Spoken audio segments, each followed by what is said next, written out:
Hello, Namaste. Welcome to Brisbane Talks with Deepak Rawat, the podcast where we dive into unique journeys of people who have moved to Australia, whether for work, study, love, or adventure. Each episode explores the challenges, surprise, and life lessons that comes with adjusting in a new country. So let's get started.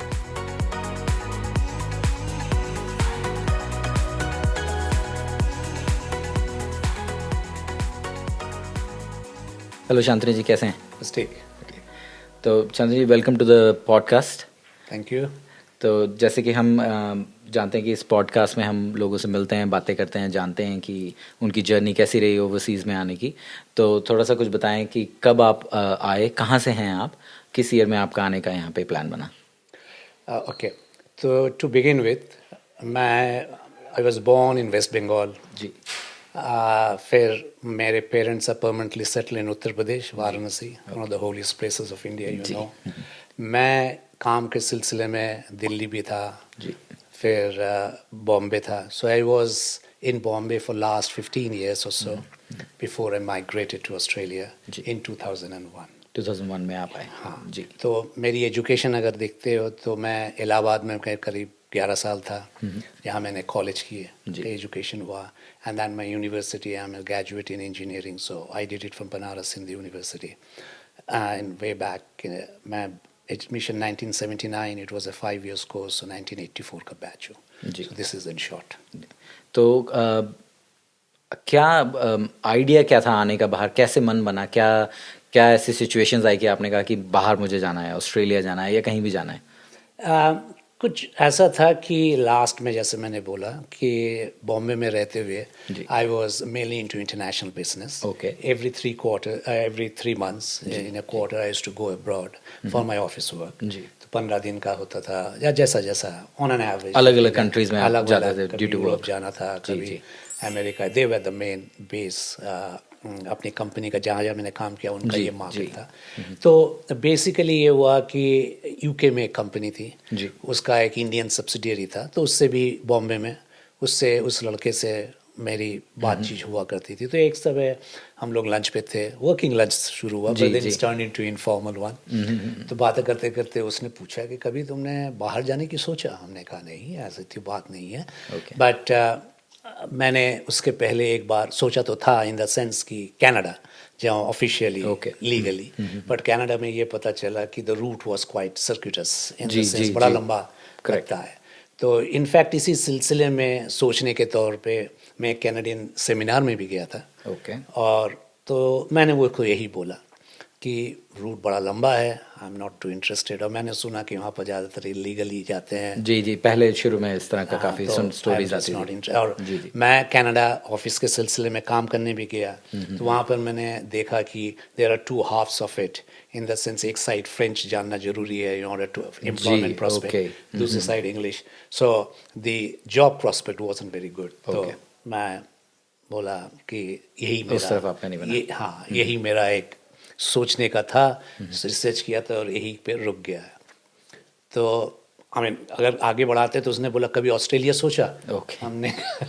हमने कहा सोचा तो नहीं। हमने कहा क्यों, तुम Australia क्यों बोल रहे हो? जी जी जी। तो उसने कहा मेरा एक दोस्त है, वो ब्रिस्बेन में अच्छा कर रहा है और ऑस्ट्रेलिया है, तो इस सिलसिले में तो वहाँ से आपका बात ब्रिस्बेन उसने का- छेड़ा था। जी जी। तो ऐसा तो माइग्रेशन का थोड़ा सा बताएं कि किस तरह से आप फिर जब आए यहाँ पे, आप वर्क के लिए आए, कुछ स्टडी की वजह से आए, वो क्या था वो? नहीं, अच्छा, तो मैं एक लिंक लेता हूँ जो मैंने पहले बोला अभी। जी, जी, जी। कि मैं एक जो कैनेडियन सेमिनार में गया था, वहाँ उस बंदे ने करीब जाने के 3-4 महीने बाद एक रिप्रेजेंटेटिव था, उसने मुझे फ़ोन किया। मैं था नहीं मेरे घर में, मेरे वाइफ ने फ़ोन उठाया, तो जैसे उसका फ़ोन सुना, शी सेज कि no, we are not interested for Canada. Canada के लिए नहीं? जी। हाँ, कहता नहीं कनाडा नहीं, ऑस्ट्रेलिया। तो इट वाज अ सरप्राइज कि मैं उस बंदे से बात किया। जी, जी, जी। और मेरे घर में आके बोला था, उसने बोला। सो that was the interest that started. तो वहाँ से आपका- वहाँ गए। जी, जी। तो उसका क्या मुझे पता चला, the arrangement was he had not, मतलब उन लोगों का टाई अप था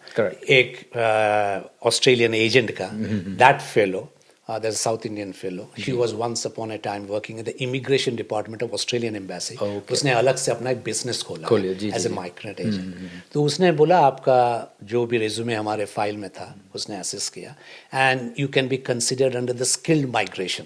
ओके. तो उसमें क्या उसने बोला प्रोसेस 1.5 साल का होता है, लंबा 3-4 साल का नहीं है. जी, जी. And that was the sort of the beginning of the whole process that started. I got a bit more interested, wanted to explore the idea, देखते हैं कैसे होता है, and that's how it all started. Okay. And how long it took you to from that starting of that process to coming to Australia? How long was the whole process? Not, it was going very smoothly for 8 months. Okay. And in when I started, ji. and I was about to get the medical request. We have to do a medical test वगैरह करवाने पड़ते हैं. करानी पड़ती है.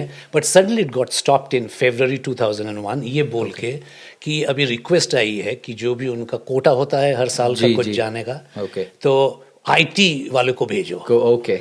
So believe it or not, ऐसे तो 8 महीने के अंदर होना था. जी. But वो जून शायद खत्म होता है कोटा, ऐसा कुछ था. या तो something I think if I remember properly जुलाई में मेरा नोटिस आया. ओके. सो जुलाई में आया. द फैमिली का शायद जुलाई अगस्त में किया था. एंड अगस्त में कुछ ठप्पा अप्पा हुआ था.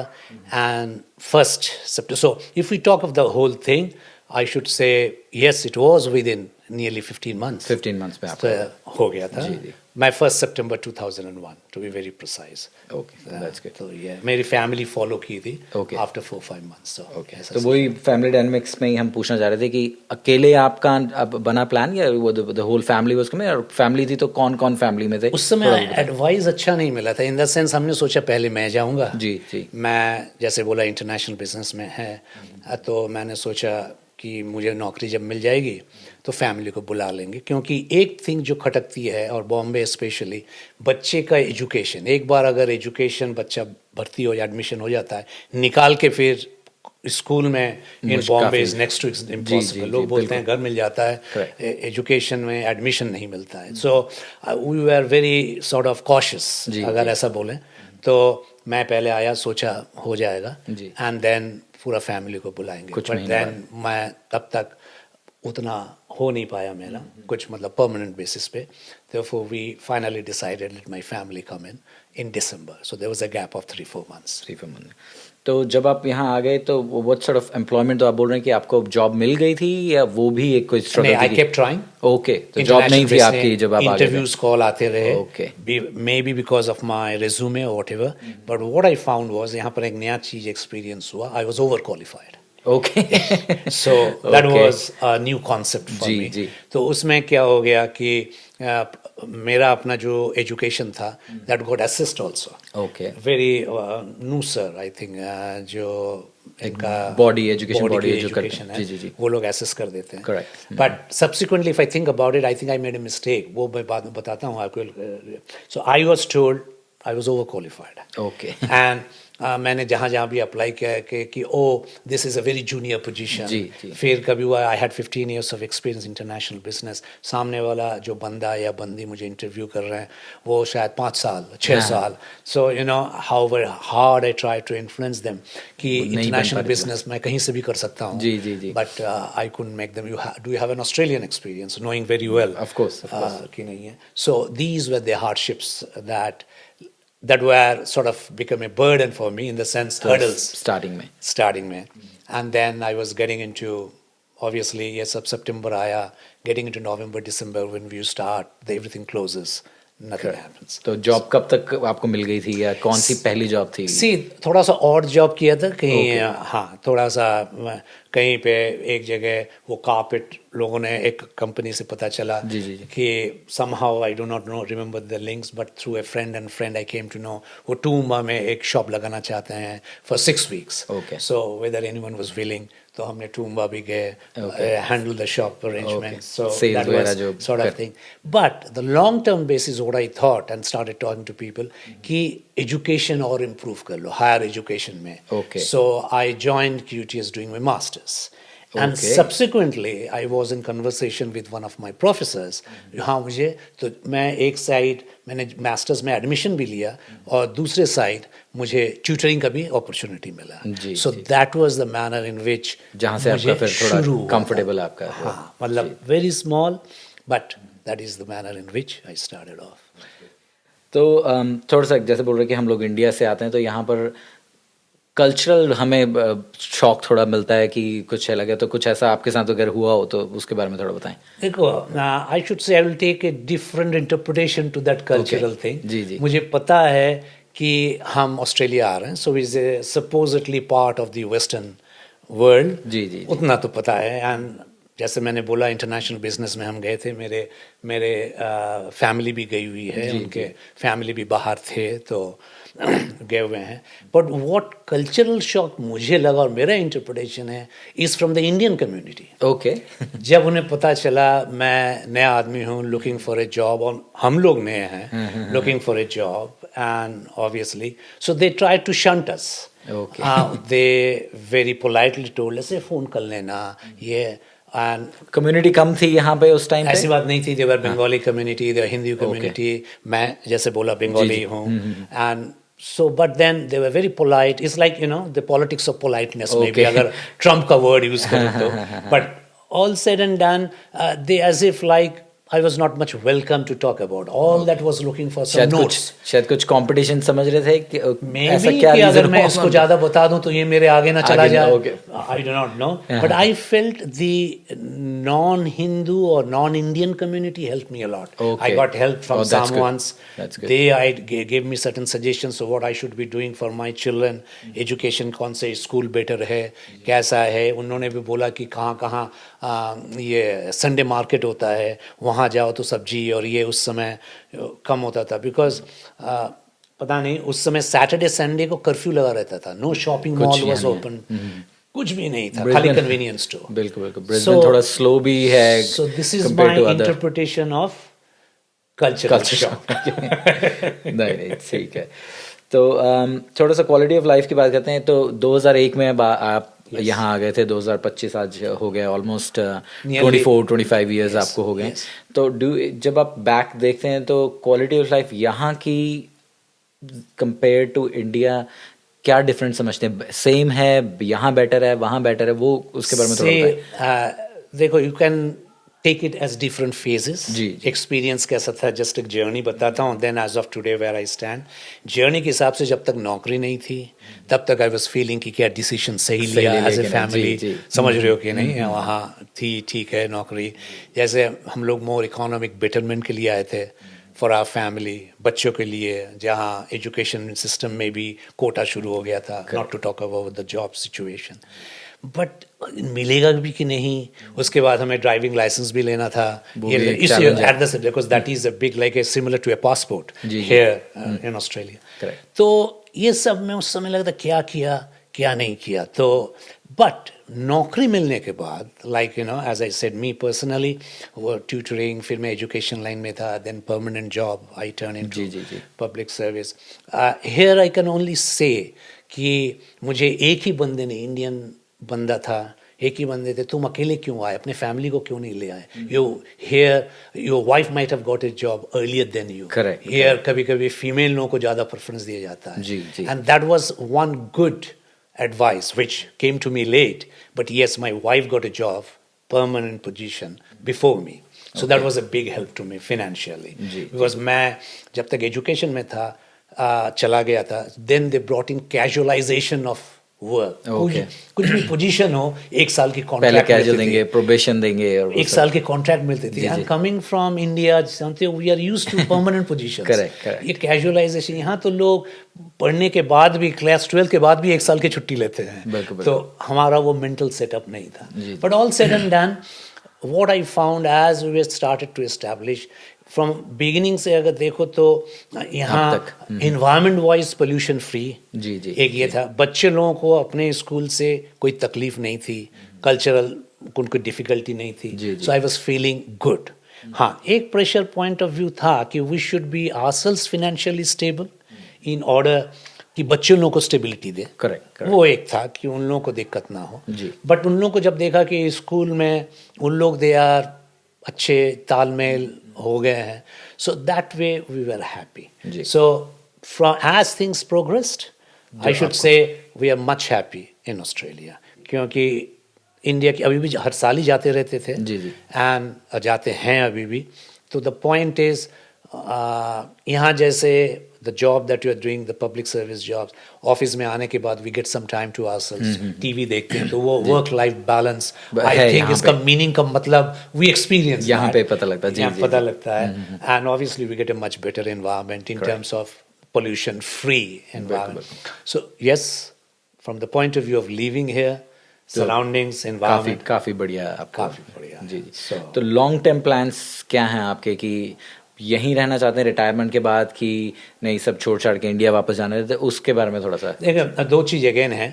इंडिया का इन शॉर्ट अगर बोल दूं पहले ही, इंडिया का जाना इज मिनिमल, शायद है ही नहीं, क्योंकि मेरे बच्चे यहीं मतलब अगर पैदा नहीं हुए हैं तो पले बड़े हैं. Correct. And to great extent I do not think they will fit back in India, क्योंकि मेरी छोटी लड़की है तो उसका वो इंग्लिश पिक्चर देखती होगी, Hindi picture, but then English के सिवा वो दूसरा बोल नहीं पाती है, हिंदी. लड़का टूटी फूटी, but then he will not go and fit in there. And as I said, again going back to the previous question ki life coming here in retrospect I should say, besides the environment and everything else, दोनों बच्चे मेरे बहुत well established हैं. जी. तो बड़ा वाला जो है he is an engineering, aeronautical engineering PhD किया है, दूसरा is a doctor, so that way I'm satisfied. But they might not go back.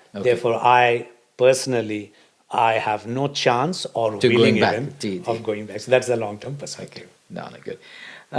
तो थोड़ा सा उन लोगों के लिए जो अब आना चाहते हैं आज के, अब हमारे एक्सपीरियंस है, हम लोग आप लोग इतने टाइम से हैं, अगर उनके लिए कोई एडवाइस है कि ऐसा क्या पाथवे ले सकते हैं, या कोई ऐसी एडवाइस उनके लिए जो इजी हो जाए उनका आना यहाँ पे, ये तो उसके बारे में कुछ अगर देखिए, today's world specially the young generations, अगर मैं अपने हिसाब से देखूं, मैं 25 years so I am getting fossilled, पुराने ख्यालात के पुराने ये बोल सकते हैं.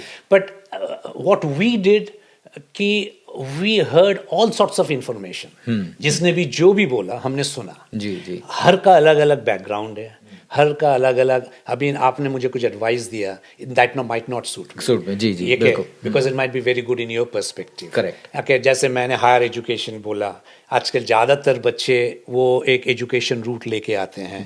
पहले जैसे पीआर, जैसे मैं पीआर में ही आया था, पीआर के बाद मुझे 2 साल के बाद I was allowed to apply for, और I was eligible rather for citizenship. हमने लिया. आजकल वही सुने कि 4 साल हो गए.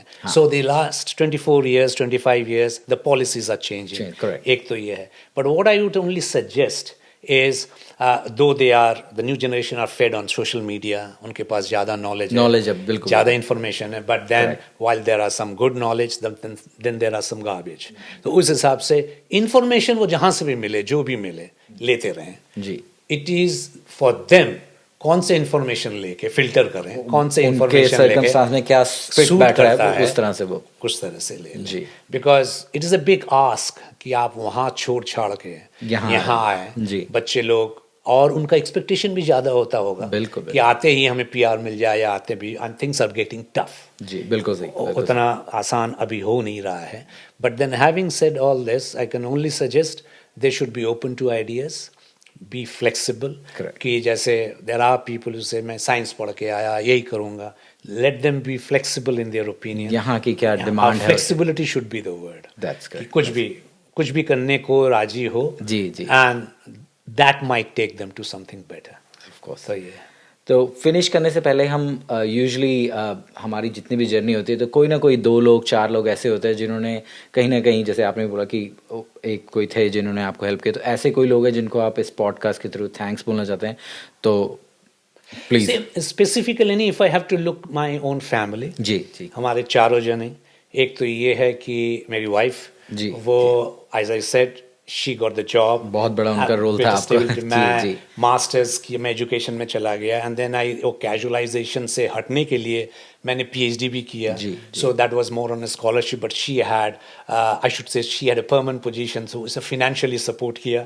आई शुड से बच्चे की तरफ से I should also be thankful to them कि कभी उन्होंने रियलाइज नहीं करने दिया कि they were, I mean unknowingly maybe, but that was the journey. Because वो स्कूल में मशगूल थे, but that was the good part. And that way I should thank my family near about. दूर से तो बहुत लोग कि ठीक है, देखो कर सकते हो, बहुत बड़ा रिस्क लिया है, जी. ऐसा है. But then this was on a daily basis, the support that I got. बिल्कुल. And I should be acknowledging that and thankful for it. No. यही बोलूँगा. Thank you Shantanu ji, thank you आपके टाइम के लिए. नहीं, I'm thankful for making me part of your whole series and hope to see you more. Thank you very much. Thank you, Shantanu. Thank you. Bye. Thank you for tuning in for today's episode. We hope today's stories have inspired you, whether you are planning to move or simply curious about what it's really like to start fresh in new country. Thank you. Do not forget to subscribe, share and like Brisbane Talks.